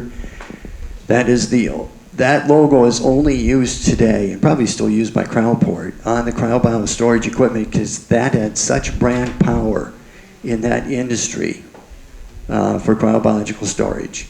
That is still used today. That's the only place it's used. And then, of course, I talked about the trifecta and how that worked already. And there's an example of the newer model that my new product development group created. Okay, moving on, in 1993, MVE develops the world's first LNG fueling station and vehicles as an alternative fuel to diesel in Austin, Texas for their mass transit. There's a picture of the fueling station. The one thing I would say about LNG, it's a knee in the graph. You know, I said the industry grows double the GDP and all that stuff, but now you start putting LNG in there, and that gets bigger yet. And that's why Baker Hughes is probably even chasing a chart today. And that I'll talk a little bit about that at the end. But LNG went through 3 cycles. This was the first cycle. Came up, died, and then the next cycle in about 2013, it came back again and it died. And now it's back, I would say, to stay. And it's all about the LNG ships that are out there floating around with liquefied natural gas in them. So again, the natural gas, as you know, is methane. It's all the stuff that's piped into our homes. When you liquefy it, it's minus 240F and it becomes a cryogenic fluid. So you have to have cryogenic equipment to move and store those molecules. Another one here that happened in 1993, the CARE brand is launched for medical oxygen products. You can see here there's a 30-liter Liberator system being filled with a 1 or 2 liter mobile unit so this patient could go out and be mobile. And Tim, that's my mother-in-law. Oh, is it? In the picture. She wanted royalties, but we said no. Good footnote. The interesting thing I would say about this, I'm probably going to jump ahead of myself a little bit, but that facility on 42 and Burnsville Parkway in Burnsville was assembled just for this product, and so that part of the business could be sold. And I don't know at that time if they knew the technology was going to be concentrators, where you take the air and you run it through a system and you concentrate it, so you get 99% oxygen out of the air, and that basically replaces liquid oxygen systems. Randy, I see you're back there. You have one? Yep. Is that run off batteries? Yep. Yeah. So then the battery technology got much better, as we all know, with lithium ion. He's got a oxygen concentrator running off a lithium ion battery system. And this has become kind of history. Although I will say that across the globe, Italy liked liquid oxygen and Japan liked liquid oxygen. And they smoked a lot. And they still do like liquid oxygen, but in the States, with the expanse of the states, the delivery of the liquid oxygen got to be very expensive because as liquid, it needed to be refilled perhaps once a week. With an oxygen concentrator, plug into the wall, recharge your battery, no deliveries. So that was a significant impact on the reduction of liquid oxygen home therapy. Thanks, Jeff. And then another thing back in '93, joint venture was started with Owens Corning to develop vacuum panels for refrigerators. Those of you that know Bruce Lyman, Bruce and myself, along with Kevin Yurok a little bit, Bruce and I lived this thing for like 2.5, 3 years. This is a vacuum panel right here, so it's 10 times more efficient than just regular glass insulation because they took 10 inches of fiberglass, compressed it down to 1 inch, heated it, and it became this dense glass mat. And then when you wrap it in a stainless steel foil, like it is here, and you weld it all the way around, and you pull a vacuum on it, you get 10 times the efficiency. And that was put in the left side of a side-by-side refrigerator because that's where the freezer was, And the refrigerators weren't very efficient back then. And the utility companies were like, we're not going to make more utility plants. You guys got to get your act together. So they put out $30 million on the super efficient refrigerator program, and if you bought that at Best Buy, you got a rebate on that, and that came out of that $30 million. Well, unfortunately, what ultimately happened is we closed that business after about 5-6 years. You'll see it in the slideshow. Because the refrigerators got better and better. They didn't have to put up with this very expensive 100-year lifetime vacuum panel. They were great, but Owens Corning found us because we were vacuum experts. And so this was a joint venture. And Owens Corning actually put on a huge building in the Canton, Georgia facility, right attached to it. And Carl Krul, got to give him credit, he was running the plant. He said, if you're going to do it down here, you got to connect it right to that. And he was right. It folded up, and now we're manufacturing LNG tanks in there, or whatever's going on, or was. It's changed over the years. So that's the vacuum panels.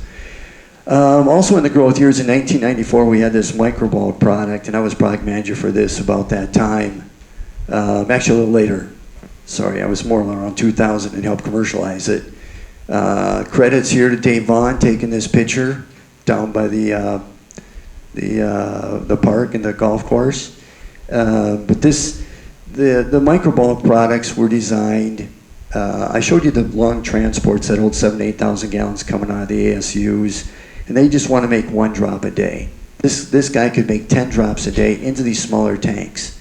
So here you had these customers that weren't using enough liquid to use a bulk tank and get gas piped into their facility, which is great. I'm not swapping cylinders or doing anything. So they wanted smaller tanks, and that's what these permacils are.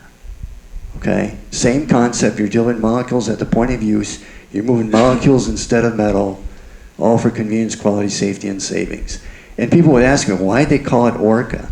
Well, a gentleman by the name of Klaus Emmer, who worked on the product back in '94, came up with this marketing campaign, eat lunch or be lunch. So it was really targeted at these 700 independent distributors. If you don't switch to microbulk and stop delivering liquid cylinders, we knew we were eating our own lunch. But we could sell a lot of these guys. You're going to be lunch. So that's where it came from. And that's microbulk. Okay, I mentioned already this facility. This is a new picture, but this is the company that replaced MVE in that building. And that's where CARE was moved to. And then the AI tanks moved into that CARE building where they are today in manufacturing in the facility down southeast corner. And then at that same time in '95, MVE Holdings sells out to a private equity firm. Okay? So those 5 owners, and then they left the company at that time. Then in '96, original buildings. I wish we had a picture of that, but we don't. There was buildings 1 through 4. That's where the machine shop was, the original AI building, number 1.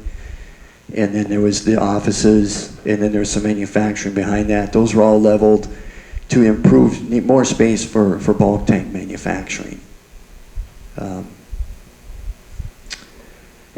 MVE Pacific was formed, and they had purchased BOC Gases Equipment Company manufacturing in Zhangjiagang, China. So there's another company, British Oxygen Company, swallowed up by Linde eventually, but we bought their manufacturing site. Again, these major gas producers wanted to get out of manufacturing their own tanks. And then here's the footnote on Owens Corning joint venture, closed up in '96. I think we were making about 700 panels a day, but then all of a sudden the $30 million from the government, was consumed, and that was it. And they made better refrigerators, so they met the specs that they needed to. And then the cryo storage equipment moved from New Prague down to the Canton facility. And then the Asdorf equipment came online. This is equipment that was purchased from Germany, which helped speed up the assembly of the bulk tanks. And then the bulk tanks got all redesigned to match those jigs that were used, and that worked out really well, actually, at the end of the day. It's still being used today.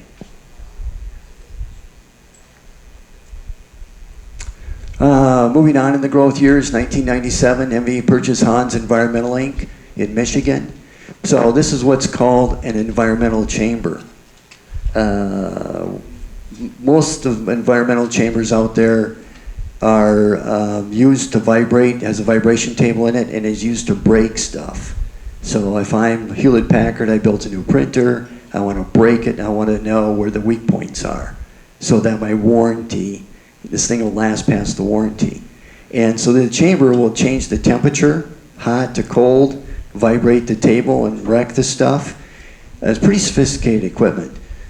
But what these guys did is they said, let's take out the mechanical refrigeration in there and let's shoot it with liquid nitrogen so we can get more cycles per time. So we bought that business. It didn't really pan out like we thought we would. I think because we're a disposable society and technology got so fast, we wanted the latest widget from Best Buy. Recycled the old stuff, right?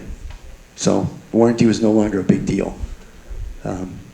Also in '97, MVE purchased flow instruments out of Solingen, Germany, and that was a really sophisticated, slick device to measure the liquid flow coming out of the Orica truck. Because measuring cryogenic fluid is very difficult under different pressures and temperatures and things like that to get the mass density correct. And these guys got it, they had it nailed down. It was a good system, still used today. MVE purchased 62% of Ferox in Děčín, Czech Republic. Děčín is a city just north of Prague, about an hour. They bought that from Air Products and Chemicals. Again, another manufacturer or major gas company that was manufacturing equipment that wanted out. And the strategy was to build MVE products at this location for European sales, and then the small tanks were shipped from Canton, Georgia, and distributed there into Europe. And that really worked well. Great bunch of guys there in Ferox. And MVE acquires Cranco Inc., moves Orca products to Denver, cryogenic energy company, or engineering company, I think it is.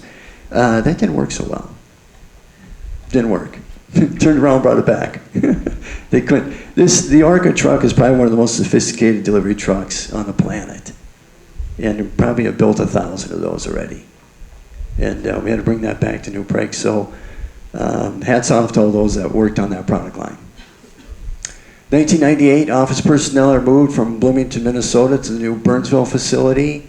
And then the big one here in 99, MVE spun off some things, but also Chart Industries bought MVE.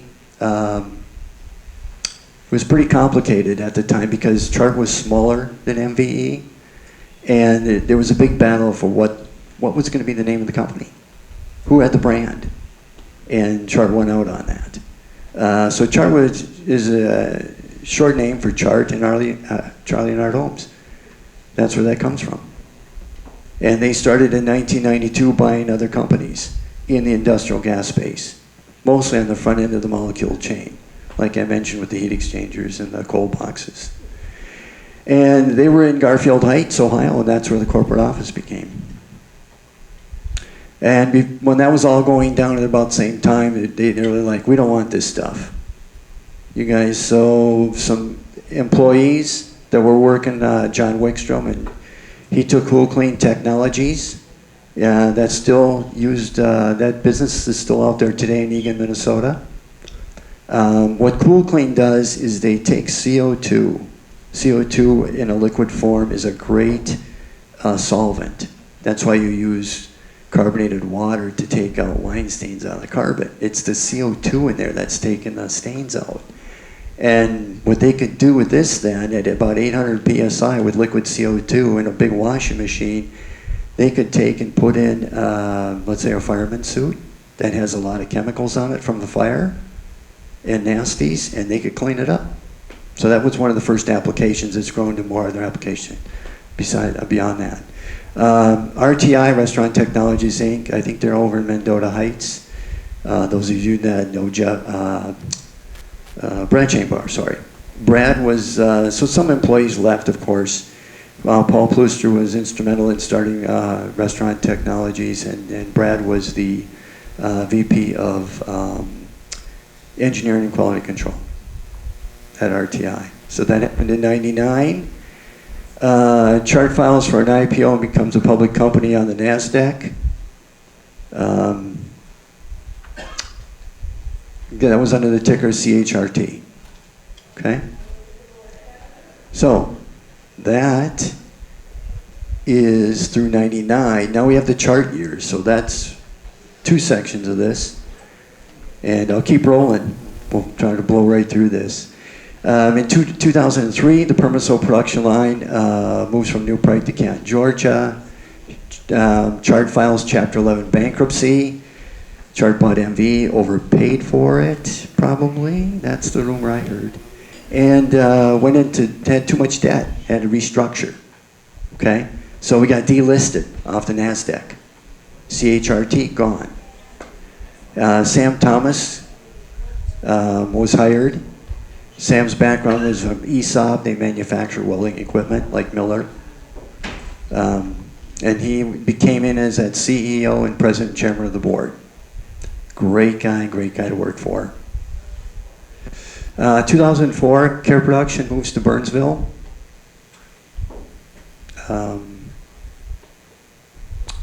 Moved from Burnsville to Canton, Georgia. And the bulk tank manufacturing in Plastown, New Hampshire. That was a company called Process Engineering that Chart had already purchased before they bought MVE. And their bulk tanks were specifically large bulk tanks that were engineered to order, and that business moved to New Prague. And they closed Plastow, New Hampshire. So you can see the evolution here where MVE, this site is getting rid of the smaller tanks and picking up the bigger tanks to focus on the big tanks. Incidentally, I would say the production rate, pretty flat, 750 tanks per year, about 3 tanks per day leave the plant. And I would say they've been getting bigger and bigger. Some of the other things that happened in 2004, this site was very proactive in working with government to get some funding for training. The Votex, I think, changed quite a bit, and welding was no longer available. You can read through some of this stuff that they did. Oh, there we go. I'm back. Yeah, so they got a grant up there to help, but at the end of the day, the old S&M building, which is in the middle of the whole complex, I think that was a trucking firm that became an NPD lab. It still is today, but in that building is a training facility today where they do all this training. So all the employees that come in go through training right here in-house. So if you know anybody interested in working there, that's how that all works. Okay, in 2005, AI building expansion to increase production to 200 units per day. I believe it was somewhere around 100 per day. So that's over here on this building. And Jeff, any comments about these bullets? Since you lived it? Yeah, as Chart grew, it wanted to manufacture products in the markets in which it competed. And in some cases, there were some barriers to trade, for instance, trying to sell product into China. So we actually had purchased a company, it'll come up in a few slides. We actually purchased a company in China for aluminum products to manufacture and other products that were moved from New Prague into Changzhou, similar type of situation where they wanted to manufacture in the particular country where they're selling those products. So product lines began at this time to move into China because it was difficult for things like tariff barriers, etc., to get into the Chinese market. And in many cases, the Chinese government said, you can sell a product to us in China, but it's got to be manufactured in China. So hence, some production began to move to China. All right, thanks, Jeff. Moving on, 2006, building number 20 was put in, right here in the northeast corner of the main plant. And that was put in to build up to 100,000 gallon size capacity tanks. And then there was a rail spur that was also added. Fortunately, the rail system went right through there. And by the way, this is building number 22, which I'll touch on a little bit later. A re-IPO then was also done on the NASDAQ under the ticker GTLS, Gases to Liquid Systems. And Charlie and Art Holmes retired. That was their parachute, I imagine. In 2007, the New Prague office facility opens to replace the trailer complex. We had a real nice open house too when that opened up. That was a nice event for the city. 2009, Chart purchased Covidien liquid oxygen therapy business located in Indianapolis, and the Golden Phoenix liquid nitrogen containers in Chengdu, China. Any thoughts on that, Jeff? Yeah, a couple things there, Tim. Another David and Goliath story. Covidien liquid oxygen was a major competitor to the CARE products. And when oxygen concentrators, as Tim had mentioned, started to make they became a higher quality product and became to make a bigger impact in the market, Covidien decided to get out of that particular product line. So CARE bought them. CARE was a division of Chart, and CARE bought them. And it was a David and Goliath story, since they're many times larger than what the CARE product line was. There was enough capacity at that point in time to make about 250 liquid oxygen systems per day. And back in the day, in earlier slides, when he purchased the production line that was in Indianapolis, the company that was producing the finished unit, of which MVE made the tank, at that time we're making 12 systems a day. So capacity went to about 250 systems a day. And as mentioned earlier, with Golden Phoenix, that was a company I mentioned that some production starts to move to Chengdu, China. Golden Phoenix was our major competitor there. We purchased them not to move product from New Prague, but to be able to increase MVE's footprint in China by producing the product in China to allow us to further expand our global footprint. And then Jeff, in 2010, any comments on Sequel? Yeah, Sequel made what was called a transportable oxygen concentrator. It was one that could be moved in a car, for instance. It was large enough to use in the home situation for a higher concentration of oxygen, yet small enough to be able to transport it in a car, or to be able to pull behind you, for instance, if you're going out shopping or out to the park or that type of thing. They were located in California, and eventually that production was also moved to that site at Golden Phoenix. Okay, thanks. Also in 2010, Chart purchased a small company in San Jose, California called Cryotech International, and they made these devices that use liquid nitrogen in a process called dosing. And this is showing a stream of liquid nitrogen going into a water bottle, and then the water bottle is capped right after the liquid nitrogen goes in, and then the liquid nitrogen vaporizes. Remember I said that 1 to 700 ratio? And you get about 3 to 5 psi in the water bottle, and providing the cap was a solid seal. The benefits of that is I can make the water bottle a lot thinner. You may have remembered the thicker water bottles, and then they got really thin where you could really crunch them up. Because you needed that strength so you could stack them and ship them. And so one of the benefits is the pressure in the container, pressurized container, but the other benefit is just kicking out the oxygen. So that, and that's used in white wines and things like that. It's called sparging. You shoot in the liquid nitrogen, it vaporizes, it kicks out the oxygen, and you wait for the pressure to be kind of equal to ambient pressure, and then you seal it.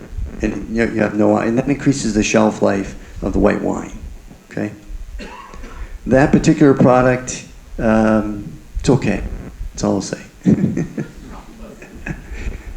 The majors don't like it because it only uses about 50 liters of liquid a day. They'd rather go after food freezing chicken McNuggets that uses trailer loads of liquid nitrogen a day.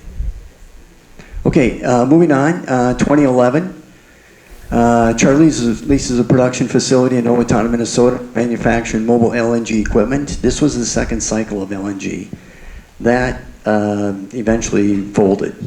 The demand went down. The liquid just wasn't there, and the stars did not align. Jeff, comments on AirSep? AirSep was another oxygen concentrator company. CARE at the time was trying to expand their business, thinking that liquid oxygen may disappear, so we're going to enter this market of oxygen concentrators. That production was also moved from Buffalo, New York, into the facility that we purchased called Golden Phoenix. That complex was large enough to house multiple different production lines that were moved there. All right, thanks. Also in 2011, acquisition of Gofa in Germany. You can see their logo up there.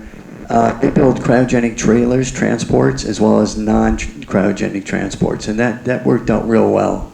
Great company over there for the European market. In 2013, Chart opened building number 22, and that's 110,000 square foot facility, 264,000 gallons. That was premiered during our 50th anniversary.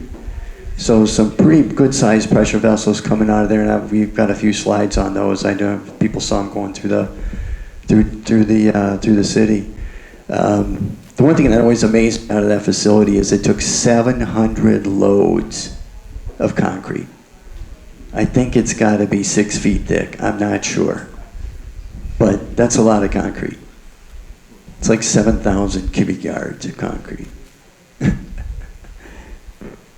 Okay, in 2015, there's one of those tanks that was 169 feet long that went through the facility, and everybody's like, well, where's this tank going?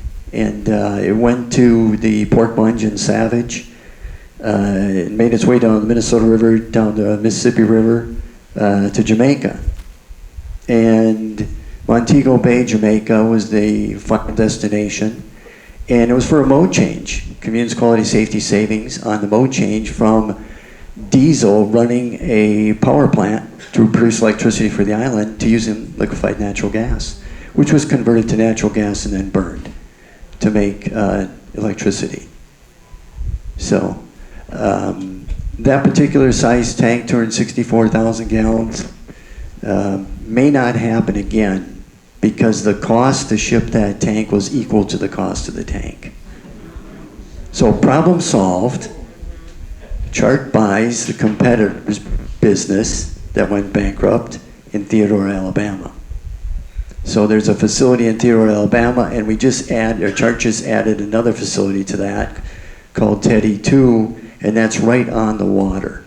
So you can build a tank, put it on a barge, and boom, you're into the Gulf. So that's likely not going to happen again. But they're building a lot of tanks in 22, I'm sure, for other applications, but not that big. And that tank was impressive. Moving through downtown, I'm sure a lot of people here watched it. Yeah, there's a picture up here with all the people in front of it. No, that's not the one. But anyway, like 150 people in front of that tank. It was big. 2015, Chart acquires Thermax vaporizers out of Boston. Again, these are the finned aluminum vaporizers that fit really well with the products, of course, because you got to get vaporizers. Again, trying to supply the whole system at the end of the day. In 2017, Chart acquires Hudson Products, air-cooled heat exchange. And you can see their logo here and some of their equipment right there. And then in 2018, Sam Thomas retired. And after that, Julie Vonko took over in 2018, and she was hired as the CFO and quickly became president, CEO, and a board member. And you can see the big splash right there on Wall Street for her. It says, if you can't read, it says, NASDAQ congratulates Julie Vonko on your appointment to CEO of Chart Industries, NASDAQ ticker GTLS. Divestiture of the healthcare business. We talked about the Japanese-like liquid. Well, the conglomerate NGK, the spark plug company, that's who bought that business. Still manufactured today down in Canton, Georgia, in a separate building. Acquisition of VRV Italy, including crowd diffusion. So here comes crowd diffusion back around again out of France. I'm not sure if the crowd diffusion, Bruce, maybe you know, did the crowd diffusion get sold to Cryoport? I don't know. It was closed down. Oh, it was closed down, Cryofusion was okay. closed, yep. Because they obviously made cryobiological products. And the purpose of, the purpose of the divestiture of the care products and the cryobio was better focused then on larger equipment in the industrial gas space, including LNG. Acquisition of SCAF Cryogenics. VRV was a company in Italy that was acquired. I believe VRV was selling tanks with no plumbing to SCAF Cryogenics up in New Hampshire, and they were just plumbed up and sold to customers and that was their strategy there. 2010, official launch of Nexus of Clean. That was clean air. And we talked a little bit about decarbonization of the CO2 out of the air. And that's what this company does that was acquired, SES. I'm not so sure how those businesses all worked out. Acquisition of Blue and Green gas water treatment specialists. They were really good at taking and reusing water for human consumption. And they did that by taking oxygen, O2, running it through an ozonator, making O3, which is very active, and O3 injected into wastewater could actually pull out pollutants that could not be filtered out. Kevin Yurok would be a great guy to ask about any of that. In 2020, acquisition of Microbulk from Worthington, Indiana, former Taylor Wharton business competitor. So Chart kind of owned that space of Microbulk in the whole North America. I mentioned already the acquisition of the plant down in Theodore, Alabama, and also some transport business that was also acquired from Worthington, which was a former Russell Engineering competitor that made cryogenic transports up in the Northeast. And the sale of cryobiological products to Cryoport. There's their logo right there. So this sale of cryobiological products included AI and cryobio storage. And I believe that when you drive by that facility, the AI building, it's got Cryoport on it. Moving on, 2021, moved from NASDAQ to the New York Stock Exchange. So GTLS today is on the New York Stock Exchange. I don't know why that was done. That was after I left the company. Chart launches Chart Water. I mentioned a little bit about that already on water treatment. Acquisition of Earthly Labs and LA Turbine, some other technical stuff there. 2022, test and innovate liquid hydrogen space in New Prague. My son Ian actually worked on some of that, fuel cells. 2023, acquired Howden, which was a big company, I think bigger than Chart even, adding compression and air handling systems. And then, of course, the big thing coming up this year is Baker Hughes acquiring Chart for about $210 per share, which is a little over $12.6 billion. And before that actually happened, Chart was going to do a merger with a company called Flowserve and was locked in with them last year. And Baker Hughes came in and said, I'll give you $210 a share. And Flowserve says, okay, you can owe me a check for $333 million. And they said, okay.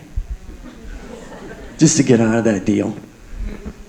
So, another slide on worldwide. Now all of a sudden today you wake up and there's 62 global manufacturing locations and 50 service centers. Remember I said the tanks last 100 years? You know, you got to service them if you want to stay in that game. And every 20 to 30 years, a tank is taken out of service and reconditioned, typically. And you can see from Canada to Australia, there's sales, service, and manufacturing. Just some slides on who's who. So I mentioned Klaus Emmer already. And unfortunately, Klaus passed away about 3 weeks ago. Yeah, you probably remember Klaus, right? Yeah. Real talented guy. The eat lunch or be lunch Orca guy. And he worked on some other products and had some patents as well. And, a lot of us, we're all actually retired up here now. The Druby brothers retired as well this year. And Paul worked for me for a long time in new product development. And his brother Tom was also pretty heavily involved in LNG refueling and hydrogen systems. And between everybody that worked at this site in engineering, there's probably about 100 patents issued throughout the time. And I got to give credit to Mike Ledkin. Mike was the one that really pushed it. I mean, we had a patent attorney that came out of Chicago. I'm not sure why. He just must have known him.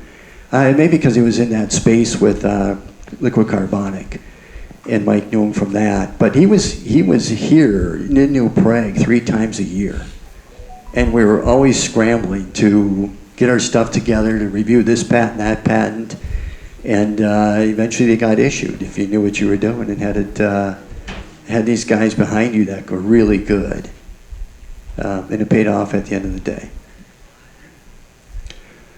So impact on growth in New Prague and worldwide. You can see the different years on the left side, the population of New Prague in the middle, employees, MVE and chart, New Prague / worldwide.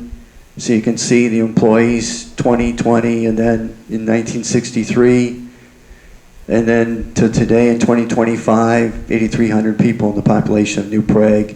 Still 550 at the plant here in New Prague, but 12,000 worldwide. The big jump from 7,000 to 12,000 worldwide, I'm sure, is Howden, the Howden equipment that was, the Howden company that was acquired. It is now a chart. And Joe mentioned this multiple times. It's in his booklet.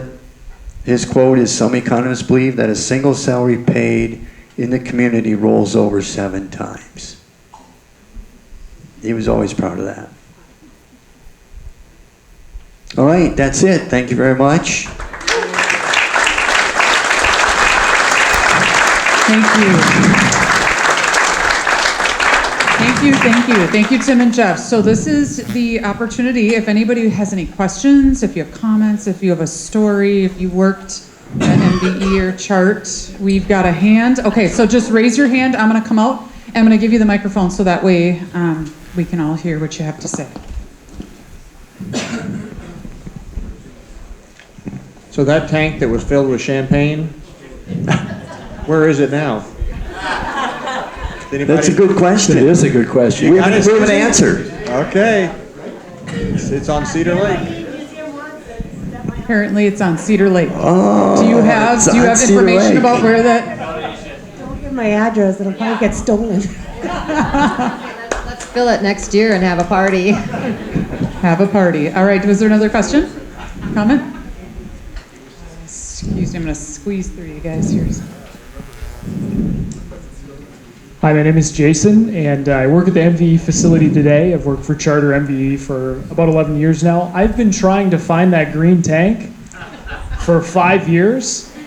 I'd like to get it in a showcase at the facility. So if we could work something out, or if I could even just see it in person, that would be great. Part of the onboarding of everybody who comes on at MVE today is they have to read this 15-page flyer about the early years so that they understand the history, all of the investment in the community, and you know, have an understanding.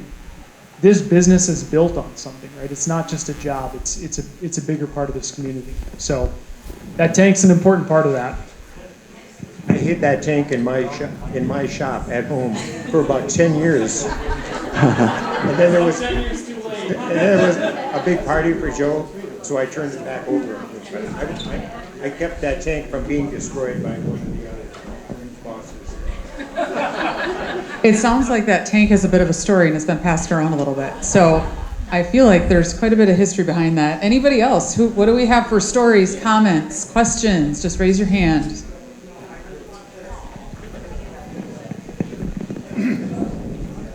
I want to congratulate Tim and Jeff on the fine presentation. I thought they did a great job, and I think we ought to give them a hand.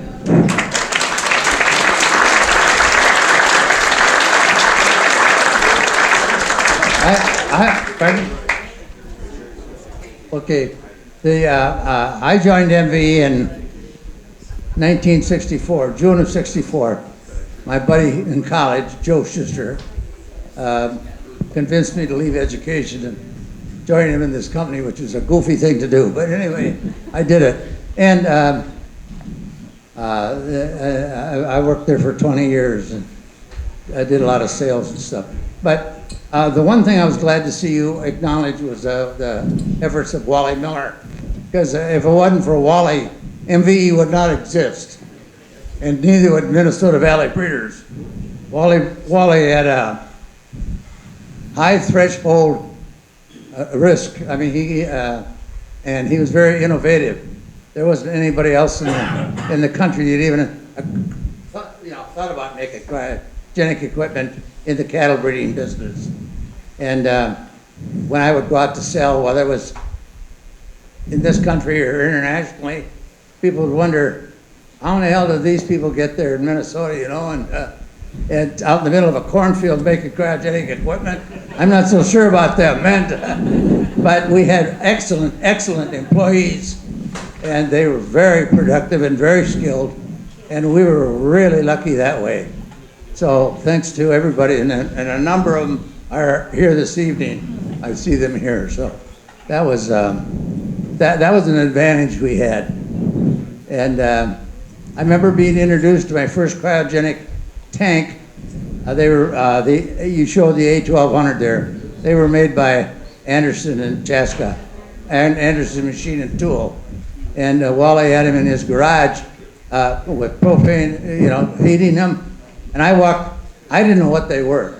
We were down here for the weekend, and I walked through the garage. I looked at the tanks, I looked at the propane. I thought, Wally, you're going to burn this damn garage down, and the house is going to go with it.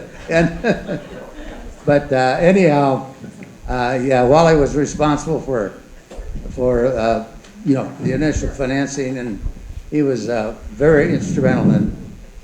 And without him, MVE wouldn't exist. So again, thank you for the nice presentation. I learned a lot here. Lots happened since I left there. I can tell you that, and it was very worthwhile. Great, thanks, Kurt Swenson. I would just like to add to that, one of the people that I worked with a little bit was Jake Moxa. He was the guy that sealed off the liquid cylinders on the vacuum pumps. And here's a guy that, he's milking cows at 4 a.m., working at MVE, and then doing it again at night. Wow, what a work ethic. I'd just like to tell you about the first open house that MVE had. There was only one building, and Joe had it on a Sunday afternoon. And we went to it, and he took a mouse, and he put a mouse in the tank. He brought it out and dropped it on the floor, and it went into 100 little pieces. And that was my introduction to what liquid nitrogen. Thank you. We've had a request. Somebody would like to acknowledge Patsy. They would like to acknowledge. Thank you, sir. All right, I'll tell one quick story. That garage, fire, because you have to get vacuum. So you put the fire under it, and then you get the vacuum. Well, this is the wooden garage. And my mother, they have to do it every so many hours. So Mother and Michael, who was about 10 years old then, they got up at night and they checked not the volume, what would you be checking? Pressure. What are they doing with that? They're checking the vacuum level. The vacuum. Yes. Level. So that's what they had to do it. And in the meantime, the garage did not burn down. Thanks, Patsy. You got to talk to Bill Miller. You know Bill? I have not met Bill. Okay, well, you should meet Bill. He's down here in the break. Right now. But he was the guy that was taking stuff back and forth, Chaska, and doing all this stuff. Yes, that's right. The one in Savage, the CSI, Cryogenic Services, Inc., which moved to Georgia. Yep. And Billy was instrumental in making the wrapping machines that insulated the tanks. It was a fairly sophisticated machine. He worked day and night on that for quite some time. before it'd be done manually. And it was a fantastic design that he came up with. Questions, comments, stories? Raise your hand, I will come to you and you can, oh, we got one. Oh, one moment, sir, we got one back here. Tim, Joe, well done. Joe Eaton, Jim's son. Number 2 after Tom. I got a couple questions. Who was the number 1 summer student in 1981?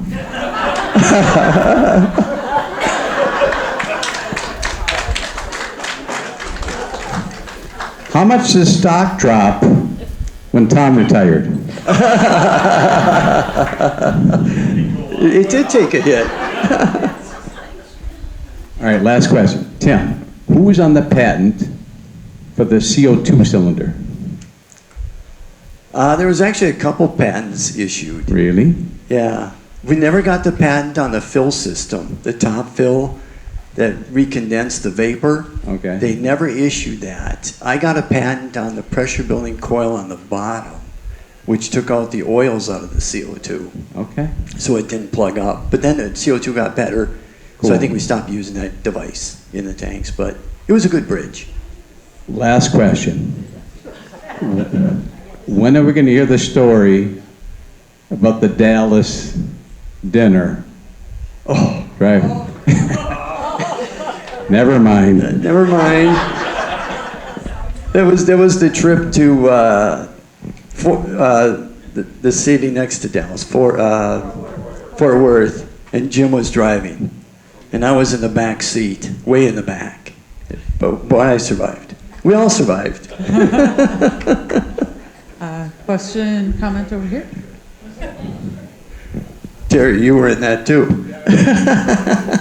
Yeah, my name is Larry Scheffler. And my dad was like the second or third employee. Talking about the wrapping machine, my dad invented that with Joe. And I worked for Cryogenics Services, number 1 employee. I was responsible for bringing the tanks, the 180 liter, down to Georgia and setting up the factory to make it run. And back then, I was the first one to make 100 tanks from stockroom to finished goods every day. Then I left there and started my own company, Cryogenic Services. Thanks, Larry. You were at the 50th anniversary too, right? Yeah, that's right. And then when I met you, you just had this metal pin brace right on your arm. That was a bad motorcycle wreck, yeah. That's the same Larry. Comments, questions, stories? Please raise your hand.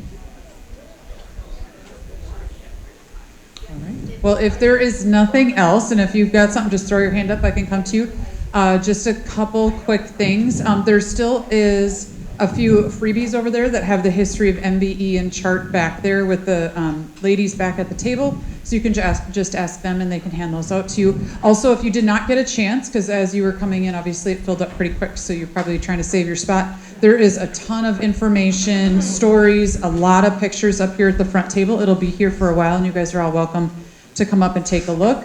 And on behalf of the New Prague Area Historical Society, we would very much like to thank Tim Neeser and Jeff Drayso. Thank you so much for coming out today. It's a fantastic presentation. There was an incredible amount of hard work and dedication behind this presentation, so we thank you for those efforts. Thank you both. Any other questions? These gentlemen will be hanging out for a while afterwards, and us Historical Society members are here, so you're welcome to hang out for a bit.